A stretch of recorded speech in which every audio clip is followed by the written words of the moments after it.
Asante, nashukuru sana, maana ndo nilikuwa nishazipoteza nguvu zangu. Sikuwahi kutegemea kama kuna siku nitakuja nizipate tena, kwa sababu babu yako ni mtu mmoja katili sana. Kwa hiyo sikudhani kama angeweza kunirudishia tena nguvu zangu. Kwa hiyo nakushukuru sana. Wala haina haja kunishukuru, ni vitu vya kawaida tu. Mimi sio kama nimewasaidia, ila nimewarudishia nguvu zenu kwa sababu babu yangu aliwanyang'anya. Kwa hiyo mimi ni sawasawa kama nimewalipa deni tu. Hivyo sinishukuru bwana, hii ni haki yenu. Nafahamu kuwa ni haki yetu, lakini umetokea kuonesha moyo wa kipekee sana, kwa sababu hatukutegemea kama kwenye ukoo ule atawahi kutokea mtu mwenye mzuri kama wewe.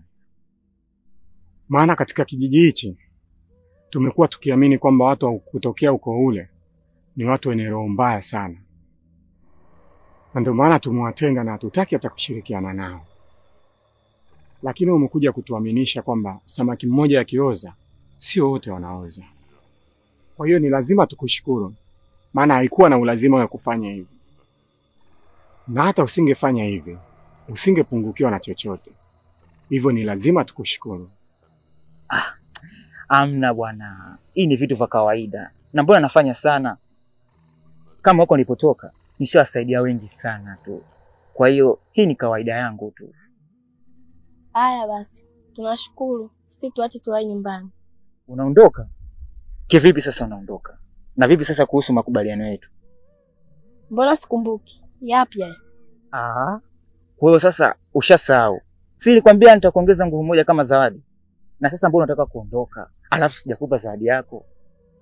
Lakini haina haja. Mpaka hapo mtusaidia sana. Kwa hiyo tunashukuru. Hizo zingine baki nazo. Rafiki yangu bwana, usinifanyie hivyo.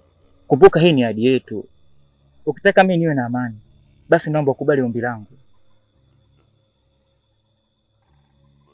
Kwa hiyo naomba usikatae.